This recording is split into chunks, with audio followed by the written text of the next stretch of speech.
ਧੰਨ ਸਤਿਗੁਰੂ ਗੁਰੂ ਨਾਨਕ ਸਾਹਿਬ ਮਹਾਰਾਜ ਸੱਚੇ ਪਾਤਸ਼ਾਹ 1507 ਈਸਵੀ ਦੇ ਵਿੱਚ ਪਹਿਲੀ ਪ੍ਰਚਾਰਕ ਫੇਰੀ ਮਹਾਰਾਜ ਆਰੰਭ ਕੀਤੀ। ਔਰ ਭਾਈ ਗੁਰਦਾਸ ਜੀ ਕਹਿੰਦੇ ਆ, ਚੜਿਆ ਸੋਧਣ ਧਰਤ ਲੁਕਾਈ। ਤਕਰੀਬਨ 38 ਸਾਲ ਦੀ ਉਮਰ ਹੈ ਗੁਰੂ ਨਾਨਕ ਸਾਹਿਬ ਮਹਾਰਾਜ ਦੀ। ਇਹ ਪ੍ਰਚਾਰਕ ਫੇਰੀ ਤਕਰੀਬਨ 2 ਸਾਲ ਤੇ 10 ਮਹੀਨਿਆਂ ਦੀ ਹੈ। ਜਸਵੰਤ ਜਾਵੇਦ ਜੀ ਇੱਕ ਬਹੁਤ ਮਹਾਨ ਫਿਲਾਸਫਰ ਵਿਦਵਾਨ ਲਿਖਾਰੀ ਆ। ਉਹਨਾਂ ਵੈਸੇ ਚਲੋ ਇੱਕ ਉਹ ਖੁਦ ਕਹਿੰਦੇ ਵੀ ਇਹ ਅੰਦਾਜ਼ਾ ਆ, ਅਖੀਰ ਨਹੀਂ। ਜਿਵੇਂ ਜਿਵੇਂ ਪ੍ਰਚਾਰਕ ਫੇਰੀ ਜਿਨ੍ਹਾਂ ਥਾਂ ਇਲਾਕਿਆਂ ਤੋਂ ਮਹਾਰਾਜ ਲੰਘੇ ਗੁਰੂ ਪਾਤਸ਼ਾਹ, ਉਹਨਾਂ ਜਿਹੜਾ ਸਫ਼ਰ ਆ ਉਹ ਤਕਰੀਬਨ 45,000 ਕਿਲੋਮੀਟਰ ਸਫ਼ਰ ਜਿਹੜਾ 4 ਉਦਾਸੀਆਂ ਦਾ ਮਹਾਰਾਜ ਦਾ ਕੋਟ ਕੀਤਾ। ਬਕਾਇਦਾ ਉਹਨਾਂ ਲਿਖਿਆ ਵੀ ਸੁਲਤਾਨਪੁਰ ਤੋਂ ਲਾਹੌਰ ਦੀ ਇੰਨੀ ਦੂਰੀ, ਲਾਹੌਰ ਤੋਂ ਅਗਲੇ ਪਿੰਡਾਂ ਦੀ ਕਿਹੜੀ ਦੂਰੀ, ਉਹਨਾਂ ਕਿਲੋਮੀਟਰ ਮਾਈਲਸ ਜਿਹੜੇ ਉਹਦੇ ਹਿਸਾਬ ਨਾਲ ਉਹਨਾਂ ਲਿਖਿਆ ਵੀ ਇੰਨਾ ਸਫ਼ਰ ਮਹਾਰਾਜ ਤੁਰ ਕੇ ਕੀਤਾ ਹੈ। ਔਰ ਦੂਜੀ ਗੱਲ ਮੈਨੂੰ ਬੜੀ ਉਹਨਾਂ ਦੀ ਭਾਈ, ਉਹ ਕਹਿੰਦੇ ਠੀਕ ਹੈ ਸਤਿਗੁਰੂ ਨੂੰ ਤਸਵੀਰ ਦੇ ਵਿੱਚ ਫੋਟੋ 'ਚ ਨਹੀਂ ਉਕਰਿਆ ਜਾ ਸਕਦਾ, ਭਾਵੇਂ ਚਲੋ ਤਸਵੀਰਾਂ ਦੀ ਮਾਨਤਾ ਬਣ ਗਈ, ਗੁਰਮਤ ਦੇ ਚਲੋ ਅਨੁਕੂਲ ਨਹੀਂ ਹੈ। ਅੰਮ੍ਰਿਤ ਬਾਣੀ ਨੇ ਤੇ ਹੀ ਆਖਿਆ, ਗੁਰ ਮੂਰਤ ਗੁਰ ਸ਼ਬਦ ਹੈ। ਗੁਰੂ ਦਾ ਸ਼ਬਦ, ਗੁਰੂ ਦਾ ਸਿਧਾਂਤ ਹੀ ਗੁਰੂ ਦੀ ਸੂਰਤ ਆ, ਰੂਪ ਆ। ਪਰ ਜਸਵੰਤ ਜਾਵੇਦ ਇੱਕ ਗੱਲ ਏਡੀ ਕਮਾਲ ਦੀ ਲਿਖਦੇ, ਉਹ ਕਹਿੰਦੇ ਆ, ਸਿੱਖਾ ਸਾਡੀਆਂ ਘਰਾਂ ਦੀਆਂ ਕੰਧਾਂ ਦੇ ਵਿੱਚ ਕਿੱਥੇ ਤਾਕਤ ਆ, ਉਹ ਗੁਰੂ ਨਾਨਕ ਸਾਹਿਬ ਦੇ ਸਹੀ ਸਰੂਪ ਨੂੰ ਸੱਚੀਆਂ ਆਪਣੇ ਤੇ ਸਹਾਰ ਸਕਣ। ਇੱਕ ਅੰਦਾਜ਼ਾ ਮੈਂ ਕਹਾਂ ਵੀ 45,000 ਕਿਲੋਮੀਟਰ ਸਫ਼ਰ ਤੁਰ ਕੇ ਕਰਨ ਵਾਲੇ ਰੱਬੀ ਇਨਸਾਨ ਦੇ ਜਿਹੜੇ ਪਾਵਨ ਪਵਿੱਤਰ ਚਰਨਿਆਂ ਲੱਤਾਂ ਕਿੱਦਾਂ ਦੀਆਂ ਹੋਣਗੀਆਂ। ਇਹ ਨਹੀਂ ਹੈ ਵੀ ਜਿਵੇਂ ਫੋਟੋਆਂ ਦੇ ਵਿੱਚ ਮਹਾਰਾਜ ਦੇ ਢਿੱਲਾ ਜਿਹਾ ਚੋਲਾ ਪਾਇਆ, ਖਿਮਾ ਕਰਿਓ, ਵੀ ਇੱਦਾਂ ਦਾ ਸਰੂਪ ਬਣਾ ਕੇ ਪੇਸ਼ ਕੀਤਾ ਜਾਂਦਾ ਆ। ਖਾਸ ਕਰਕੇ ਮਿਹਨਤ ਕਸ ਬੰਦਾ ਜਿਹੜਾ ਪਿਆਰੇ, ਉਹਦੇ ਸਰੂਪ ਨੂੰ ਕੌਣ ਬਿਆਨ ਕਰ ਸਕੇ। ਖੈਰ, ਮਹਾਰਾਜ ਗੁਰੂ ਨਾਨਕ ਸਾਹਿਬ ਸੁਲਤਾਨਪੁਰ ਲੋਧੀ ਤੋਂ ਆਪਣੇ ਸਫ਼ਰ ਦੀ ਸ਼ੁਰੂਆਤ ਕੀਤੀ। ਔਰ ਮੈਂ ਇਹ ਗੱਲ ਪਿਛਲੇ ਦਿਨਾਂ 'ਚ ਵੀ ਕਹੀ ਹੈ, ਵਾਰ-ਵਾਰ ਅਰਦਾਸ ਕਰੋ ਸਾਡੇ ਹਿਰਦਿਆਂ ਦੇ ਵਿੱਚ, ਸਾਡੇ ਸਾਹਾਂ ਵਿੱਚ, ਸਾਡੇ ਖੂਨ ਦੇ ਵਿੱਚ, ਸਾਡੇ ਜਜ਼ਬਾਤ, ਖਿਆਲ, ਸੁਪਨੇ, ਸਾਡੇ ਜੀਵਨ 'ਚ ਸੱਚੀ ਸਿੱਖੀ ਲਈ ਪਿਆਰਿਓ ਦਰਦ ਹੋਵੇ, ਦੁੱਖ ਹੋਵੇ। ਇਹ ਚੜਿਆ ਸੋਧਣ ਧਰਤ ਲੁਕਾਈ, ਇਹ ਦਰਦ ਹੀ ਆ ਨਾ। ਨਹੀਂ ਤੇ ਦੁਨੀਆ ਦੇ ਬੜੇ ਬੜੇ ਦੇਵੀ ਦੇਵਤੇ ਪੈਗੰਬਰ ਇਸ ਦੁਨੀਆ ਤੇ ਆਏ, ਆਪੋ ਆਪਣੇ ਵਾਲੀ ਤੇ ਸਾਰਿਆਂ ਕੀਤਾ ਹੈ, ਪਰ ਕੁੱਲ ਕਾਇਨਾਤ ਦੇ ਭਲੇ ਦੀ ਜੁਗਤ ਜਿਹੜੀ ਆ ਉਹ ਸਿਰਫ ਮਹਾਰਾਜ ਗੁਰੂ ਨਾਨਕ ਸਾਹਿਬ ਦੇ ਹਿੱਸੇ ਆਈ। ਸਾਡੀ ਤੇ ਅਰਦਾਸ ਦੀ ਸੰਪੰਨਤਾ ਰੋਜ਼ ਹੀ ਇੱਥੇ ਹੈ, ਨਾਨਕ ਨਾਮ ਚੜ੍ਹਦੀ ਕਲਾ ਤੇਰੇ ਭਾਣੇ ਸਰਬੱਤ ਦਾ ਭਲਾ। ਹੁਣ ਉਹਦੇ ਵਿੱਚ ਮਜ਼ਹਬ, ਧਰਮ, ਜ਼ਾਤ ਪਾਤ ਦੀ ਤੇ ਗੱਲ ਹੀ ਮੁੱਕ ਗਈ ਨਾ। ਸਰਬੱਤ ਤੇ ਫਿਰ ਸਮੁੱਚੀ ਕਾਇਨਾਤ, ਹੋਰ ਯੂਨੀਵਰਸ ਦੀ ਗੱਲ ਹੈ। ਮਹਾਰਾਜ ਗੁਰੂ ਨਾਨਕ ਸਾਹਿਬ ਤੁਰੇ, ਔਰ ਚੱਲਦਿਆਂ ਉਹਨਾਂ ਵੇਲਿਆਂ 'ਚ ਗੋਇੰਦਵਾਲ ਸਾਹਿਬ ਦਾ ਪੱਤਣ ਜਿਹੜਾ ਉਹ ਬਹੁਤ ਫੇਮਸ ਆ, ਮਸ਼ਹੂਰ ਆ। ਕਿਉਂਕਿ ਤੁਸੀਂ ਸ਼ੇਰ ਸ਼ਾਹ ਸੂਰੀ ਮਾਰਗ ਜਿਹੜਾ ਨਾ, GT ਰੋਡ ਤੇ ਅੱਜ ਅਸੀਂ ਗ੍ਰੈਂਡ ਟਰੰਕ ਰੋਡ ਕਹਿੰਦੇ ਉਹਨੂੰ, ਉੱਦਾਂ ਇਹ ਜਿਹੜਾ ਪੁਰਾਤਨ ਮਾਰਗ ਆ, ਇਹ ਲਾਹੌਰੋਂ ਚੱਲ ਕੇ ਚਲੋ ਗੋਇੰਦਵਾਲ ਸਾਹਿਬ ਤੇ ਬਾਅਦ 'ਚ ਬਣਿਆ, ਪਰ ਪੱਤਣ ਬੜਾ ਵੱਡਾ ਸੀ ਇੱਥੇ। ਪੱਤਣ ਇੱਦਾਂ ਦਾ ਸੀ, ਬਕਾਇਦਾ ਬੇੜੀਆਂ ਦਾ ਪੁਲ ਸੀ ਇਸ ਪੱਤਣ ਦੇ ਉੱਤੇ, ਬੜੀ ਵੱਡੀ ਢੋਆ ਢਵਾਈ, ਕਿਉਂਕਿ ਅਫਗਾਨ ਤੱਕ ਇਹੀ ਇਲਾਕਾ ਜਿਹੜਾ ਇਸ ਪਾਸੇ ਨੂੰ ਜੋੜਦਾ ਹੈ। ਖੈਰ, ਮਹਾਰਾਜ ਉਸ ਕੰਢੇ ਤੇ ਬੈਠੇ ਕੁਝ ਸਮਾਂ, ਕੁਝ ਘੜੀਆਂ, ਤੇ ਭਾਈ ਮਰਦਾਨਾ ਜੀ ਨੂੰ ਮਹਾਰਾਜ ਕਹਿੰਦੇ, ਮਰਦਾਨਿਆ ਥੋੜੇ ਸਮੇਂ ਬਾਅਦ ਭਾਰੀ ਪੁਰਖ ਆਏਗਾ, ਔਰ ਇਸ ਅਸਥਾਨ ਤੇ ਭੋਗ ਤੇ ਮੋਖ ਦੇ ਲੰਗਰ ਚੱਲਿਆ ਕਰਨਗੇ। ਜਿੱਥੇ ਗੋਇੰਦਵਾਲ ਵਸਿਆ ते रब्बी बाणी ने आख्या गोबिंदवाल गोबिंदपुरी सम जलन तीर बिपास बनायो। इथों चल फतेहाबाद छोटा जिहा पिंड है, अज कस्बे के रूप वड्डे रूप विच आ। हजूर बाबा जी के चरण पै फतेहाबाद चों चल महाराज सुल्तानविंड भाई तारे नूं मिले और हरमंदर साहिब दी महाराज ने पेशीन गोई की। ये भी आख्या भी इत्थे बड़ा वड्डा सच्चा सुच्चा दरबार सजेगा, इत्थे भी मुक्ति वालियां वास्ते मोख दे लंगर ते पेट भरन वालियां वास्ते भोग दे लंगर मरदानियां इत्थे चलते रहा करनगे। हुण इत्थों चल महाराज लाहौर अपड़दे आ। लाहौर दियां 4 कु बड़ियां अहम घटनावां आ। लाहौर बड़ा पुराना शहर है और इहदा पुराना नाम सी लवपुर। लवपुर का रूप बदल के ही लाहौर बनिया। बड़े बड़े वड्डे चौहट्टे सन। चौहट्टे कहा जाता है एक चौंक, और चौंक दे आसे पासे जिहदे हट्टियां आ उन्होंने चौहट्टा कहा जाता है। सब तो वड्डा चौहट्टा जिहड़ा वो दुनी चंद दा है। खैर महाराज जदों अपड़दे हैं ना ते लाहौर बारे गुरु नानक साहिब दे अमृत बोलिया, लाहौर शहर जहर कहर सवा पैर। सवा पैर पहला पैर अमृत वेला और पहले पैर दे नाल दूजे पैर का थोड़ा जिहा हिस्सा जुड़िया उन्होंने सवा पैर कह दिता। महाराज कहते लाहौर काहदा है, इत्थे ते कहर वरत रहा। कहर की जदों गल पढ़ोगे इस्लाम की दुनिया विच जीव हत्या नूं पुन करके जानिया जाता है। तुसीं आम लफज पढ़िया होएगा हलाल। हलाल दे उदा अखरी अर्थ हुंदे है वो चीज़ जिहड़ी रब दी खुदा दी दरगाह दे विच प्रवान होई होवे उन्हूं हलाल कहा जाता। हराम कहा जाता जिहड़ी उहदे दर ते कबूल नहीं है।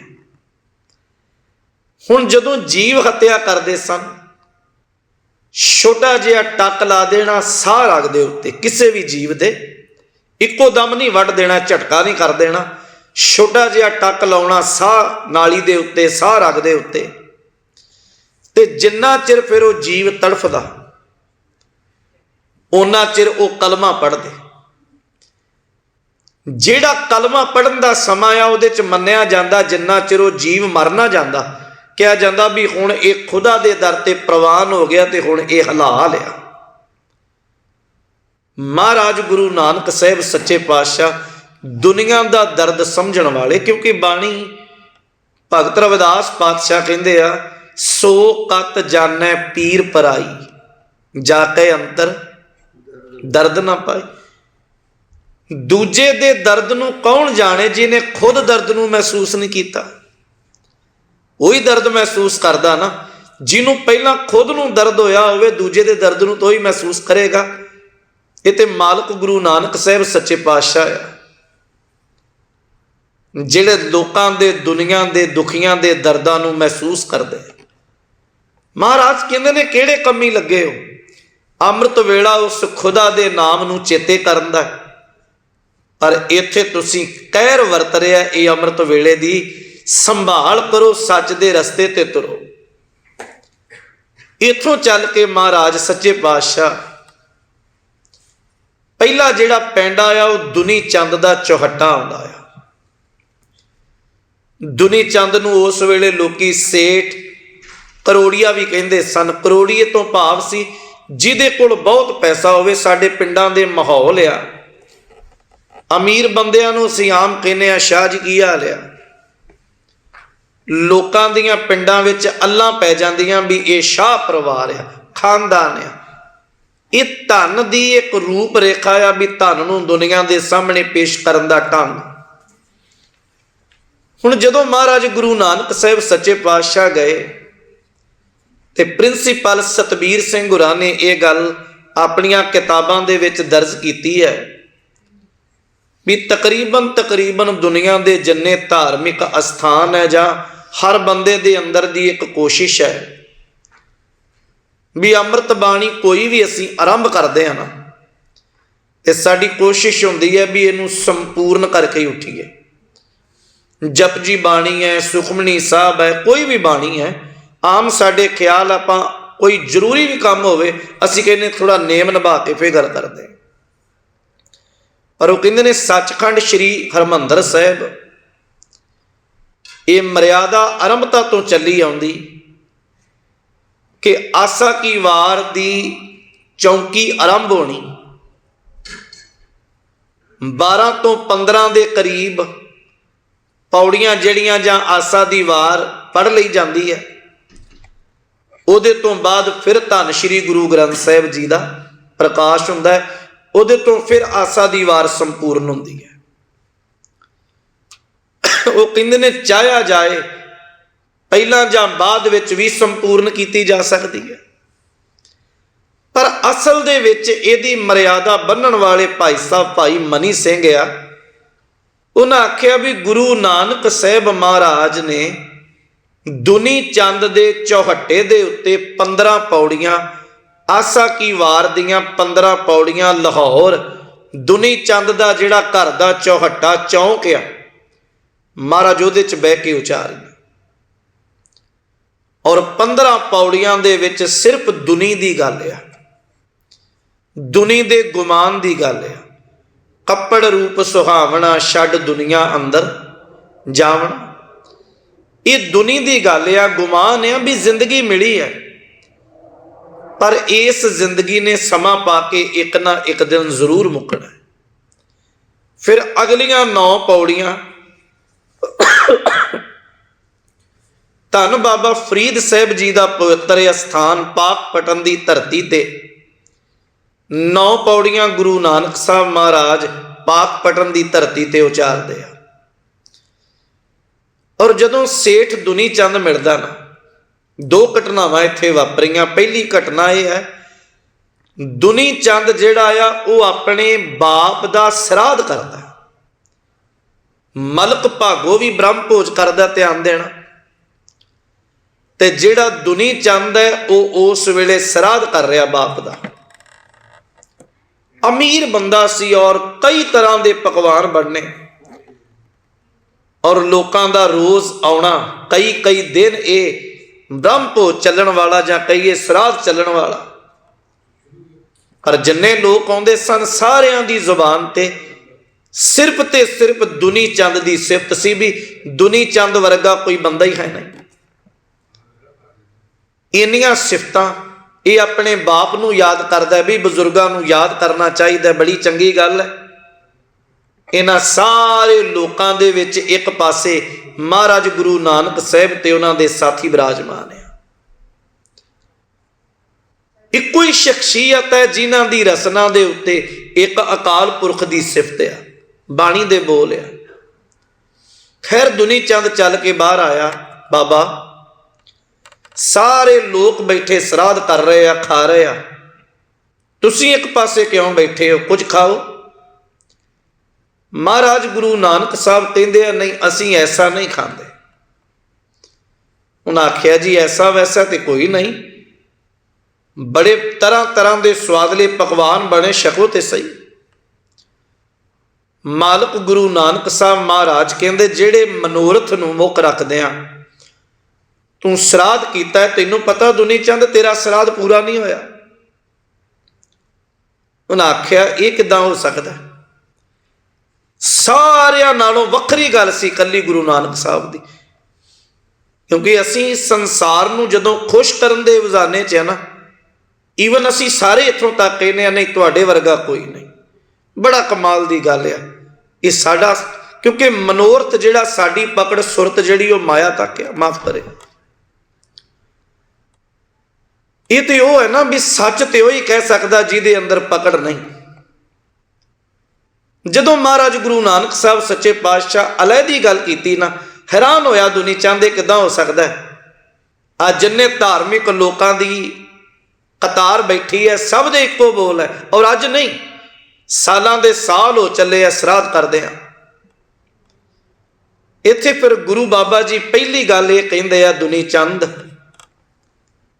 ਸਭ ਤੋਂ ਪਹਿਲਾਂ ਤੇ ਇਹ ਗੱਲ ਸੱਚ ਆ ਵੀ ਤੇਰੇ ਬਾਪੂ ਤੱਕ ਇਹ ਭੋਜਨ ਨਹੀਂ ਅੱਪੜਦਾ।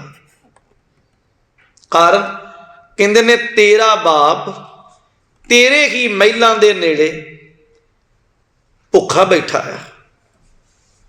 ਜੇ ਯਕੀਨ ਕਰਕੇ ਜਾਣੇ ਤੇ ਇੱਕ ਵਾਰ ਵੇਖ ਕੇ ਆ। ਹੁਣ ਇਹ ਬੜੀ ਅਦਭੁਤ ਗੱਲ ਸੀ ਵੀ ਜਿਹੜਾ ਬਾਪ ਚਲਾ ਗਿਆ ਉਹ ਕਿਹੜੇ ਰੂਪ ਚ ਹੋ ਸਕਦਾ, ਕਿੱਥੇ ਬੈਠਾ। ਦੁਨੀ ਚੰਦ ਖੁਦ ਦੌੜਿਆ, ਮਹਿਲਾਂ ਤੋਂ ਥੋੜੀ ਜਿਹੀ ਦੂਰੀ ਤੇ ਜਾ ਕੇ ਵੇਖਿਆ, ਝਾੜੀਆਂ ਦੇ ਵਿੱਚ ਇੱਕ ਬੜਾ ਕਮਜ਼ੋਰ ਜਿਹਾ ਬੁੱਢਾ ਬਗਿਆੜ ਬੈਠਾ ਹੈ।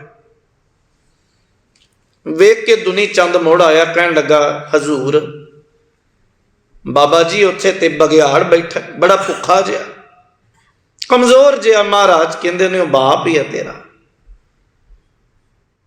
ਨਹੀਂ ਮਹਾਰਾਜ ਇਹ ਨਹੀਂ ਹੋ ਸਕਦਾ। ਸਤਿਗੁਰੂ ਕਹਿੰਦੇ ਨੇ ਹੋ ਨਹੀਂ ਸਕਦਾ, ਇਹ ਹੈ ਉਹੀ ਹੈ। ਮਹਾਰਾਜ ਇੰਜ ਕਿਵੇਂ? ਪਾਤਸ਼ਾਹ ਕਹਿੰਦੇ ਨੇ ਸਭ ਤੋਂ ਵੱਡੀ ਖੇਡ ਜ਼ਿੰਦਗੀ ਵਿੱਚ ਸੁਰਤ ਦੀ ਖੇਡ ਆ। ਜਿੰਨਾ ਚਿਰ ਸੁਰਤ ਦੁਨੀਆ ਦੇ ਰਸਾਂ ਦੀ ਗੁਲਾਮ ਆ, ਦੁਨੀ ਚੰਦ ਸਰੀਰ ਮਰ ਜਾਂਦਾ, ਖਿਆਲ ਨਹੀਂ ਮਰਦੇ ਤੇ ਬੰਦਾ ਉੱਥੇ ਤੁਰਿਆ ਫਿਰਦਾ ਹੈ। ਜਿਸ ਵੇਲੇ ਤੇਰੇ ਬਾਪ ਦੇ ਸਮਾਂ ਨੇੜੇ ਸੀ ਨਾ, ਇੱਕਦਮ ਲਾਗੇ ਕਿਸੇ ਦੇ ਘਰ ਦੇ ਵਿੱਚ ਮਾਸ ਰਿਝਦਾ ਪਿਆ ਔਰ ਮਾਸ ਦੀ ਵਾਸ਼ਨਾ ਇਹਦੇ ਨੱਕ ਨੂੰ ਭਾਈ। ਮਰਨ ਲੱਗਿਆਂ ਖਿਆਲ ਸਨ ਵੀ ਸ਼ਾਇਦ ਜਾਂਦਿਆਂ ਜਾਂਦਿਆਂ ਕਿਤੇ ਕੌਲੀ ਮਿਲ ਜਾਏ। ਉਧਰੋਂ ਸਾਹਾਂ ਦੀ ਡੋਰ ਟੁੱਟ ਗਈ, ਸੁਰਤ ਉੱਥੇ ਹੀ ਰੁਕ ਗਈ। ਔਰ ਸੁਰਤ ਰੁਕ ਗਈ। ਜਦੋਂ ਸੁਰਤ ਉੱਥੇ ਰੁਕੀ ਤੇ ਇਹ ਇੱਥੇ ਹੀ ਇਹਨੂੰ ਹੀ ਮਹਾਰਾਜ ਕਿਹਾ ਨਾ, ਜੰਮ ਜੰਮ ਮਰੇ ਮਰੇ ਫਿਰ ਜੰਮੈ, ਬਹੁਤ ਸਜਾਏ ਪਿਆ ਦੇਸ਼ ਲੰਮੈ। ਸ਼ਬਦ ਦੀ ਮਹਾਰਾਜ ਕਿਉਂ ਗੱਲ ਕੀਤੀ ਵਾਰ-ਵਾਰ? ਮੈਂ ਗੱਲ ਅਕਸਰ ਕਰਦਾ ਹੁੰਨਾ। ਸਾਡੇ ਪਰਿਵਾਰਾਂ 'ਚ ਤੁਸੀਂ ਆਮ ਵੇਖੋਗੇ ਕੋਈ ਬੰਦਾ ਬੜਾ ਢਿੱਲਾ ਹੋਵੇ ਨਾ, ਬਿਮਾਰ ਹੋਵੇ ਹਸਪੀਟਲ ਜਾਂ ਘਰੇ, ਸਾਨੂੰ ਇੱਕ ਸ਼ੋਅ ਲੱਗਦੀ ਹੈ ਵੀ ਇਹ ਥੋੜਾ ਸਮਾਂ ਕੱਢੇਗਾ। ਖਿਆਲ ਹੁੰਦੇ ਬੰਦਿਆਂ ਦੇ, ਤਜਰਬੇ ਹੁੰਦੇ। ਸਾਡੀ ਦੁਨੀਆ ਇਦਾਂ ਦੀ ਹੈ ਵੀ ਅਸੀਂ ਉਹਨੂੰ ਵਾਰ-ਵਾਰ ਬਾਹੋਂ ਫੜਫੜਾ ਲਾਉਂਦੇ ਆ, ਪਾਪਾ ਪਛਾਣ ਕੌਣ ਆਇਆ, ਵੇਖ ਕੌਣ ਹੈ ਭਲਾ। ਵਾਰ-ਵਾਰ ਉਹਦੀ ਸੁਰਤ ਨੂੰ ਦੁਨੀਆ 'ਚ ਲਿਆਉਣਾ।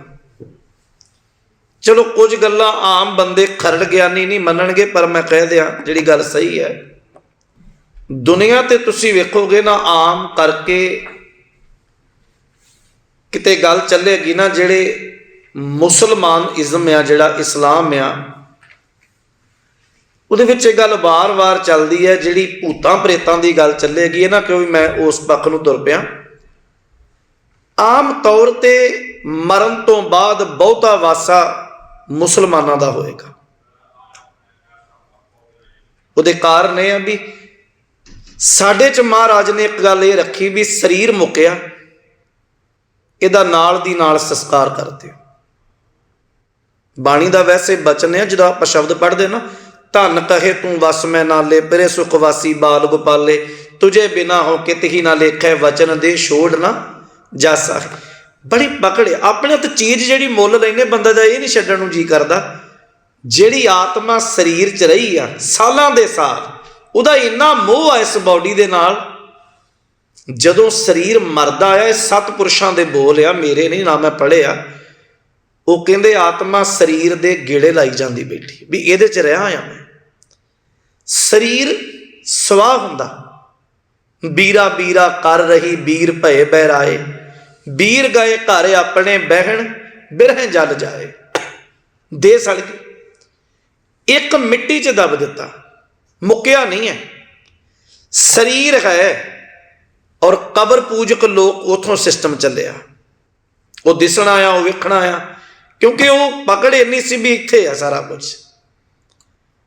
ਇਵੇਂ ਸੁਰਤ ਕਰਕੇ ਆ, ਜਿੰਨਾ ਚਿਰ ਸੁਰਤ ਸੰਸਾਰ 'ਚ ਖਪੀ ਆ, ਇਹਨੂੰ ਹੀ ਮਹਾਰਾਜ ਕਿਹਾ ਨਾ, ਅੰਤ ਕਾਲ ਜੋ ਲక్ష్ਮੀ ਸਿਮਰੈ, ਐਸੀ ਚਿੰਤਾ ਮੈਂ ਜੇ ਮਰੈ, ਸਰਪ ਜੋਨ ਵਲ ਵਲ ਉਤਰੈ।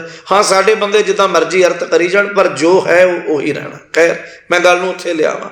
ਮਹਾਰਾਜ ਕਹਿੰਦੇ ਤੇਰਾ ਬਾਪ ਆ, ਸੁਰਤ चले गई मास दे विच ते इत्थे ही रुक गया। दुनी चंद बड़ा हैरान होया।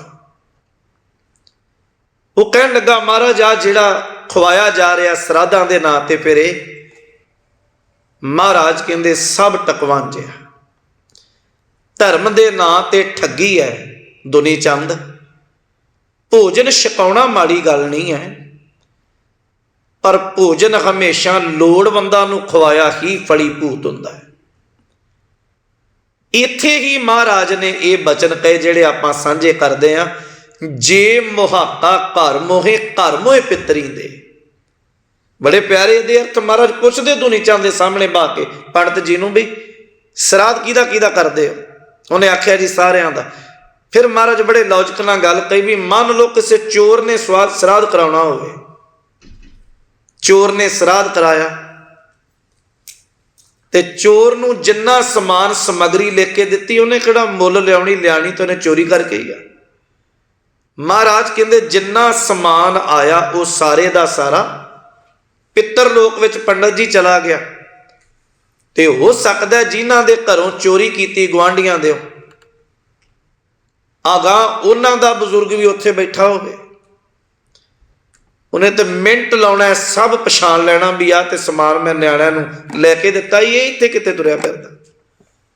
फिर महाराज कहंदे जे मुहाका घर मोहे पितरी दे अगे वस्त सियाणियां, वस्तु उन्हें सियाण लई पितरी चोर करे।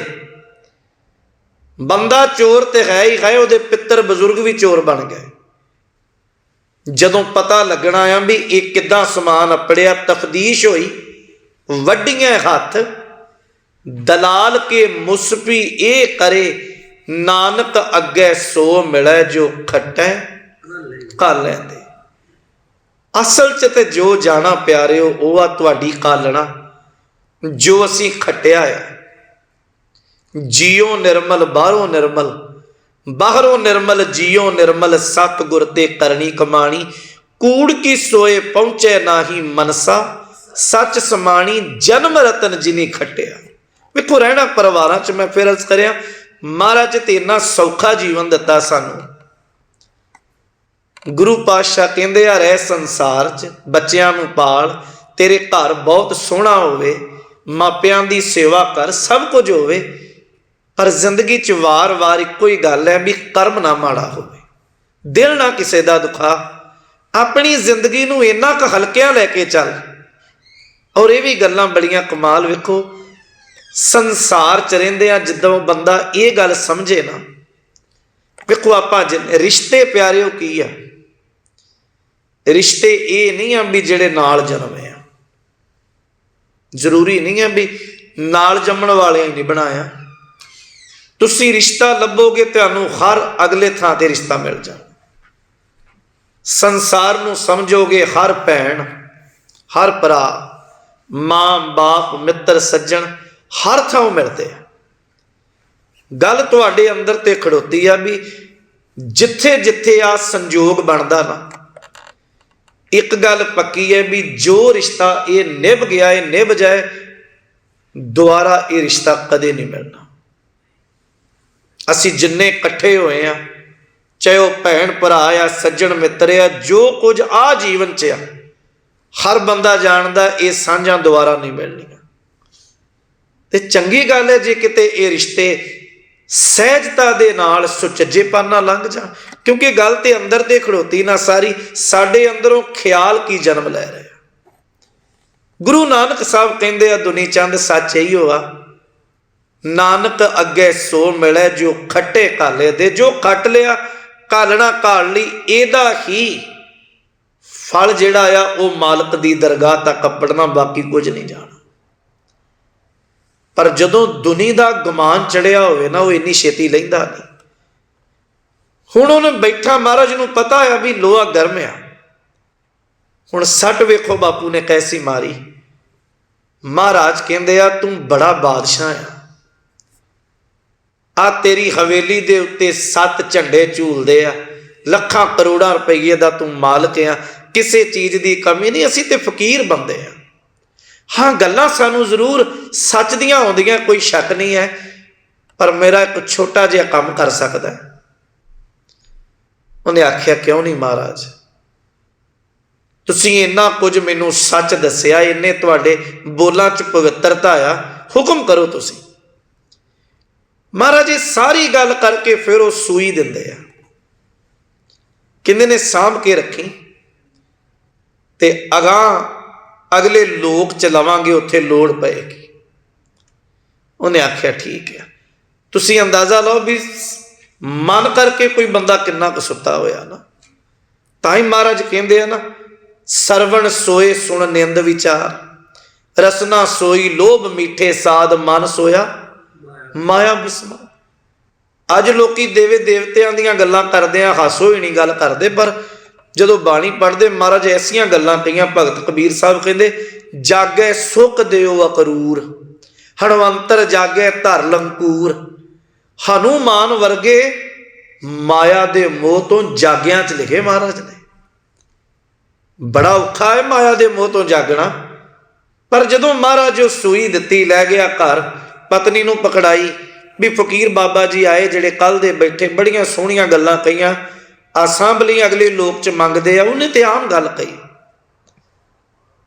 पर परिवार चों पत्नी बहुत जागी हुई, उन्हें बांह पकड़ी, आख्या सिर दे साइयां ये की गल्लां करदा है, सूई तैनूं लगदा भी ये नाल जाएगी? उन्हें आख्या तैनूं पकड़ाई है, तू एडे अमीर बंदे दी पत्नी है, कौन रोकेगा? उन्हें आख्या मैं किहड़ा तेरे नाल जाना, हो सकदा मैं तेथों पहला तुर जा, तू मेथों पहला तुर जाए, कोई नहीं जानदा। पर सच ये आउण लग्गिया शरीर जरूर मां दी कुखों नाल मिलदा है, जान लग्गिया शरीर भी नाल नहीं जाना। सूई कख नहीं इथों जाएगा। वो बड़ा हैरान होया। एक विद्वान एक बोल लिखदा, कहंदा सूई सुहागा सुगड़ नर, ये करे अनेक से एक, कैंची कलवत्री दुष्ट नर, ये करे एक से अनेक। कैंची जिथों दी लंघ जे चीरना ही आ, कलवत्री कहंदे आरी नूं वढ़दी जड़ी। दुष्ट नर माड़ा बंदा, वेखो भोजन विच पिया होया जहर जिहड़ा ना, जे वो शरीर नूं मुका दिंदा, शरीर नूं नुकसान कर दिंदा ना, अजे उहदे चों बचण दी उम्मीद है। पर कन्नां विच पए होए जहर वाले बोल बड़ी दूर तक असर कर दिंदे। खैर, सूई सुहागा सुगड़ नर, सूई जिथों लंघदी परोंदी जाती है ना। ਉਹਦੇ दो काम आ, बापू मान सिंह ਝੌਰ साहब ਉਹਦਾ बोल सुणाਉਂਦੇ ਹੁੰਦੇ ਸਨ। ਉਹ ਕਹਿੰਦੇ ਵੀ ਸੂਈ ਦੇ ਕੰਮ ਹੀ ਦੋ ਆ, ਇੱਕ ਚੋਭ ਲਾ ਕੇ ਸੁੱਤੇ ਨੂੰ ਜਗਾਉਣਾ, ਇੱਕ ਜਿੱਥੋਂ ਦੀ ਲੰਘਦੀ ਜਾਂਦੀ ਤੇ ਸੀਂਦੀ ਜਾਂਦੀ ਹੈ। ਜਦੋਂ ਜਾਗਿਆ ਉਹ ਘਰੋਂ ਕਾਲੇ ਕਦਮੀ ਆਇਆ। ਹੁਣ ਉਹਨੇ ਕਿਹਾ ਨਹੀਂ ਕੁਝ, ਉਹਨੇ ਚਰਨ ਫੜ ਲਏ ਮਹਾਰਾਜ ਦੇ। ਪਾਤਸ਼ਾਹ ਤੁਸੀਂ ਤੇ ਉਦਾਹਰਨ ਦੇ ਕੇ ਮੈਨੂੰ ਤੇ ਮਹਾਰਾਜ ਤੁਸੀਂ ਜਿੱਤ ਲਿਆ ਹੈ, ਹਾਰ ਗਿਆ ਮੈਂ ਤੁਹਾਡੇ ਅੱਗੇ ਪਾਤਸ਼ਾਹ। सच्ची गल सूई जानी नहीं नाल महाराज। ते गुरु बाबा जी कहते आ गल दुनी चंद सूई दी नहीं है। तैनू पता भी निक्की तो निक्की चीज़ नहीं नाल जानी। आ जिहड़ा इन्ना कुछ कट्ठा कर कर रखिया ये कित्थे जाएगा। तैनू पता है भी तेरा बापू कुछ नहीं लैके गया, उदों वडेरे सन कुछ नहीं लैके गए। महाराज फिर करा की? बादशाह कहते आ मनुखता दा भला कर, दर्द समझिया कर। कोई गरीब, कोई लोड़वंद, कोई अतिथि वेखदा है ना, तां ही महाराज फिर बाणी च कहा नीचा अंदर नीच जात, नीची हूं अत नीच, नानक तिनकै संग साथ, वड्डियां स्यों क्या रीस, जिथे नीच संभालियन तिथे नदर तेरी बख्शीस। दुनी चंद महाराज के चरणों नाल जुड़ के तरिया और इत्थे रोज का दीवान लगना शुरू होया।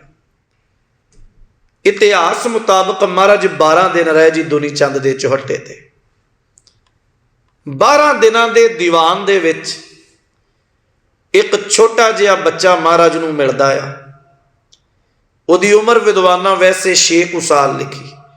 ਭਾਈ ਗੁਰਦਾਸ ਜੀ ਕਹਿੰਦੇ ਆ, ਤਾਰੂ ਪੋਪਟ ਤਾਰਿਆ ਗੁਰਮੁਖ ਬਾਲ ਭਾਏ ਉਬਾਸੀ। ਤਾਰੂ ਭਾਈ ਤਾਰੂ ਜੀ ਜਿਹੜੇ ਉਹ 6 ਕੁ ਵਰਿਆਂ ਦੇ ਸਨ। ਮਹਾਰਾਜ ਦੀ ਸੰਗਤ 'ਚ ਬਹਿਣਾ ਔਰ ਚਿਹਰੇ ਦੇ ਉੱਤੇ ਇੰਨੀ ਮਾਸੂਮੀਅਤ, ਇੰਨਾ ਖਿੜਿਆ ਹੋਇਆ। ਹਜ਼ੂਰ ਬਾਬਾ ਜੀ ਇੱਕ ਦਿਨ ਉਹਨੂੰ ਆਵਾਜ਼ ਮਾਰ ਕੇ ਪੁੱਛਦੇ ਆ, ਬੇਟਾ ਰੋਜ਼ ਬਹਿ ਕੇ ਸੰਗਤ ਕਰਨੀ ਔਰ ਖਾਸ ਕਰਕੇ ਤੇਰੇ ਵਰਗੇ ਬੱਚੇ ਤੇ ਸੰਗਤ 'ਚ ਆਉਂਦੇ ਹੀ ਨਹੀਂ। ਬਹੁਤੀ ਵਾਰੀ ਇਹ ਗੱਲ ਉਦਾਂ ਬਾਬਾ ਬੁੱਢਾ ਜੀ ਨਾਲ ਜੋੜੀ ਜਾਂਦੀ ਹੈ, ਪਰ ਸਹੀ ਰੂਪ ਦੇ ਵਿੱਚ ਇਹ ਗੱਲ ਭਾਈ ਤਾਰੇ ਨੇ ਹੀ ਮਹਾਰਾਜ ਗੁਰੂ ਨਾਨਕ ਸਾਹਿਬ ਨੂੰ ਕਹੀ। ਜਦੋਂ ਮਹਾਰਾਜ ਪੁੱਛਦੇ ਆ ਨਾ ਵੀ ਇੰਨੀ ਖਿੱਚ ਕਿਉਂ, ਉਹਨੇ ਆਖਿਆ, ਮਹਾਰਾਜ ਮਾਂ ਦਾ ਇੱਕ ਬੋਲ ਮੇਰੇ ਅੰਦਰ ਸਦਾ ਬੈਠਾ ਹੋਇਆ। ਕਿਹੜਾ? ਕਹਿੰਦੇ ਕੁਝ ਦਿਨ ਕੁਝ ਮਹੀਨੇ ਪਹਿਲਾਂ ਘਰ ਵਿੱਚ ਮਾਂ ਦੇ ਨਾਲ ਹੱਥ ਵੰਡਾਉਣਾ ਕੰਮ ਕਰਦੇ ਆ। ਮਹਾਰਾਜ ਇੱਕ ਦਿਨ ਪਾਣੀ ਗਰਮ ਹੋ ਰਿਹਾ ਆ ਤੇ ਮਾਂ ਆਂਦੀ ਆ, ਪੁੱਤ ਇੱਥੇ ਬੈਠ ਕੇ ਨਾ ਅੱਗ ਡਾਈ ਜਾਈ। ਲਫ਼ਜ਼ ਆ ਸਾਡਾ ਪੰਜਾਬ ਦਾ, ਅਗਾਂਹ ਕਰੀ ਜਾਈ, ਲੱਕੜਾਂ ਬੁਝੇ ਨਾ। ਤੇ ਮਹਾਰਾਜ ਮੈਂ ਬੈਠਾ ਸਾਂ, ਵੱਡੀਆਂ ਲੱਕੜਾਂ ਲਾਈਆਂ। ਮਾਂ ਆਂਦੀ ਨਹੀਂ, ਛੋਟੀਆਂ ਛੋਟੀਆਂ ਲਾ, ਛੋਟੀਆਂ ਨੂੰ ਪਹਿਲਾਂ ਅੱਗ ਲੱਗੇਗੀ। ਬਸ ਮਹਾਰਾਜ ਉਦਣ ਅੰਦਰ ਇੱਕ ਗੱਲ ਘਰ ਕਰ ਗਈ ਮਨਾ, ਅੱਗ ਨਹੀਂ ਵੇਖਦੀ ਲੱਕੜਾਂ ਵੱਡੀਆਂ ਕਿ ਛੋਟੀਆਂ, ਉਹ ਛੋਟੀਆਂ ਨੂੰ ਪਹਿਲਾਂ ਪੈਂਦੀ ਹੈ। ਮਹਾਰਾਜ ਜੇ ਅੱਗ ਨਹੀਂ ਵੇਖਦੀ ਤੇ ਮੌਤ ਕੀ ਵੇਖੇਗੀ। ਇਸ ਕਰਕੇ ਸਮਝ ਆਈ ਤੇ ਤੁਹਾਡੇ ਵਰਗੇ ਸਤਿਗੁਰੂ ਦੇ ਚਰਨ ਮਿਲੇ ਔਰ ਇਤਿਹਾਸ ਨੇ ਭਾਈ ਤਾਰੂ ਪੋਪਟ ਨੂੰ ਪਹਿਲਾ ਸ਼ਹੀਦ ਲਿਖਿਆ ਜੀ। ਹਾਂਜੀ, ਉਹ ਲਮੇਰੀ ਗੱਲ ਜਦੋਂ ਮਹਾਰਾਜ ਦੇ ਚਰਨਾਂ ਨਾਲ ਜੁੜ ਕੇ ਤਰਿਆ, ਇੱਥੇ ਫਿਰ ਇੱਕ ਘਰ ਨੂੰ ਅੱਗ ਲੱਗੀ ਜਿੱਥੇ ਭਾਈ ਤਾਰੂ ਜੀ, ਤਾਰੂ ਪੋਪਟ ਜੀ ਭਰ ਭਰ ਕੇ ਭਾਂਡੇ ਪਾਣੀ ਦੇ ਉਸ ਘਰ ਦੀ ਅੱਗ ਬੁਝਾਉਂਦਿਆਂ ਬੁਝਾਉਂਦਿਆਂ ਉਹਦੇ ਵਿੱਚ ਸ਼ਹਾਦਤ ਕੱਲੀ ਇਹ ਨਹੀਂ ਵੀ ਕਿਤੇ ਹਥਿਆਰ ਨਾਲ ਲੜ ਕੇ ਸ਼ਹੀਦ ਹੋਣਾ, ਭਲੇ ਦੀ ਖਾਤਰ ਜ਼ਿੰਦਗੀ ਕੁਰਬਾਨ ਹੋ ਜਾਣੀ ਵੀ ਸ਼ਹਾਦਤ ਹੈ। ਇੱਥੋਂ ਫਿਰ ਮਹਾਰਾਜ ਲਾਹੌਰੋਂ ਚੱਲ ਕੇ ਫਿਰ ਜਾਂਦੇ ਆ ਪਹਿਲਾਂ ਆਪਣੇ ਘਰ ਤਲਵੰਡੀ। ਉਸ ਵੇਲੇ 67 ਸਾਲ ਦੀ ਉਮਰ ਆ। ਸਤਿਕਾਰਯੋਗ ਬਾਬਾ ਕਲਿਆਣ ਦਾਸ ਹੋਣਾ ਦੀ ਬਜ਼ੁਰਗ ਹੋ ਗਏ। ਮਾਂ ਜੀ ਤੇ ਬਾਪੂ ਜੀ ਬੈਠੇ ਗੱਲਾਂ ਕਰਦੇ ਆ ਵੀ ਆਪਾਂ ਗੁਰੂ ਨਾਨਕ ਨੂੰ ਸੱਚੀ ਸਮਝ ਨਹੀਂ ਸਕੇ, ਪਰ ਹੁਣ ਪੂਰਾ ਸੁਲਤਾਨਪੁਰ ਗੁਰੂ ਨਾਨਕ ਦੇ ਸੋਹਿਲੇ ਗਾਉਂਦਾ ਹੈ। ਜਿਸ ਪਾਸੇ ਨੂੰ ਜਾਂਦੇ ਆ, ਕਿਉਂਕਿ ਇਹ ਭਾਵੇਂ ਇੱਕ ਤੁਕ ਅਸੀਂ ਬੜੀ ਵਾਰੀ ਪੜ੍ਹਦੇ, ਪਰ ਇਹਨੂੰ ਕਦੀ ਬਰੀਕੀ ਨਾਲ ਵੇਖੋਗੇ। ਜਦੋਂ ਆਖਿਆ ਨਾ, ਘਰ ਘਰ ਅੰਦਰ ਧਰਮਸਾਲ ਹੋਵੇ ਕੀਰਤਨ ਸਦਾ ਵਸੋ, ਹਰ ਘਰ ਗੁਰਦੁਆਰਾ ਬਣ ਜਾਣਾ ਜੀ। ਧਰਮਸ਼ਾਲ ਗੁਰਦੁਆਰਾ ਹੀ ਆ ਜਿਹੜਾ ਧਰਮ ਦਾ ਘਰ ਬਣ ਜਾਏ। ਜਦੋਂ ਮਹਾਰਾਜ ਗੁਰੂ ਨਾਨਕ ਸਾਹਿਬ ਗਏ ਨਾ, ਬਾਬਾ ਕਲਿਆਣ ਦਾਸ ਨੇ ਪੁੱਤ ਨੂੰ ਘੁੱਟ ਕੇ ਗੱਲ ਨਾਲ ਲਾਇਆ। ਅੱਖਾਂ ਭਰ ਗਈਆਂ, ਬੇਟਾ ਮੈਂ ਤੈਨੂੰ ਪਛਾਣ ਨਹੀਂ ਸਕਿਆ। ਖੈਰ ਲਮੇਰੀ ਗੱਲਬਾਤ ਹੋਈ। ਜਿਹੜੇ ਆਖਰੀ ਬੋਲ ਸੰਤੋਖ ਸਿੰਘ ਲਿਖਦੇ ਕਵੀ ਜੀ, ਉਹ ਕਹਿੰਦੇ, ਪੁੱਤ ਸੰਗਤ ਨੇ ਤੇਰੇ ਕੋਲੋਂ ਜੋ ਮੰਗਿਆ ਤੂੰ ਝੋਲੀਆਂ ਭਰੀਆਂ। ਬਾਪ ਹੋਣ ਦੇ ਨਾਤੇ ਇੱਕ ਗੱਲ ਮੈਂ ਵੀ ਕਹਾਂ, ਗੁਰੂ ਨਾਨਕ ਸਾਹਿਬ ਕਹਿੰਦੇ ਆ, ਜੋ ਕਹੋ ਤੁਸੀਂ ਹੁਕਮ ਕਰੋ। ਕਹਿਣ ਲੱਗੇ, ਹਰ ਬਾਪ ਦੀ ਬੰਦੇ ਦੀ ਇੱਛਾ ਆ, ਜਿਸ ਦਿਨ ਜ਼ਿੰਦਗੀ ਮੁੱਕ ਜਾ ਮੇਰੇ ਬੱਚੇ ਹੀ ਮੈਨੂੰ ਸਾਂਭਣ। ਤੇ ਪੁੱਤ ਜਿੱਦਣ ਤੇਰਾ ਬਾਪ ਮੁੱਕੇ ਨਾ, 4 ਮੋਢਿਆਂ ਦੇ ਵਿੱਚੋਂ ਇੱਕ ਮੋਢਾ ਮੇਰੇ ਪੁੱਤ ਦਾ ਜ਼ਰੂਰ ਹੋਵੇ। ਮਹਾਰਾਜ ਗੁਰੂ ਨਾਨਕ ਸਾਹਿਬ ਕਹਿੰਦੇ ਆ, ਬਾਪੂ ਜੀ ਜੀਵਨ ਜ਼ਿੰਦਗੀ ਉਸ ਅਕਾਲ ਪੁਰਖ ਦੀ ਬਖਸ਼ੀ ਹੋਈ ਹੈ, ਪਰ ਮੇਰਾ ਵਾਅਦਾ ਤੁਹਾਡੇ ਨਾਲ ਆਖਰੀ ਸਮੇਂ, ਆਖਰੀ ਸਾਹਾਂ ਦੇ ਕੋਲ ਮੈਂ ਤੁਹਾਡੇ ਕੋਲ ਹੋਵਾਂਗਾ। ਇੱਥੋਂ ਫਿਰ ਤਲਵੰਡੀਓਂ ਚੱਲ ਕੇ ਮਹਾਰਾਜ ਏਮਨਾਬਾਦ ਜਾਂਦੇ ਆ। ਇੱਥੋਂ ਅਗਲੀ ਲੜੀ ਆਪਾਂ ਕੱਲ ਦੇ ਦੀਵਾਨਾਂ ਦੇ ਵਿੱਚ ਫਿਰ ਆਰੰਭ ਕਰਾਂਗੇ। ਮਿਹਰਬਾਨ ਹੋਵੇ ਸੱਚੇ ਪਾਤਸ਼ਾਹ। ਗੁਰੂ ਬਾਬੇ ਦੀਆਂ ਸਾਖੀਆਂ ਗੁਰੂ ਬਾਬੇ ਦੇ ਪਾਏ ਹੋਏ ਪੂਰ ਨੇ, ਸਾਡੀ ਸੁੱਤੀ ਹੋਈ ਜਿੰਦ ਨੂੰ ਜਗਾ ਦੇਣ। ਵਿਚਾਰਾਂ ਕਰਦਿਆਂ ਹੋਈਆਂ ਭੁੱਲਾਂ ਦੀ ਖਿਮਾ। ਵਾਹਿਗੁਰੂ ਜੀ ਕਾ ਖਾਲਸਾ, ਵਾਹਿਗੁਰੂ ਜੀ ਕੀ ਫਤਿਹ।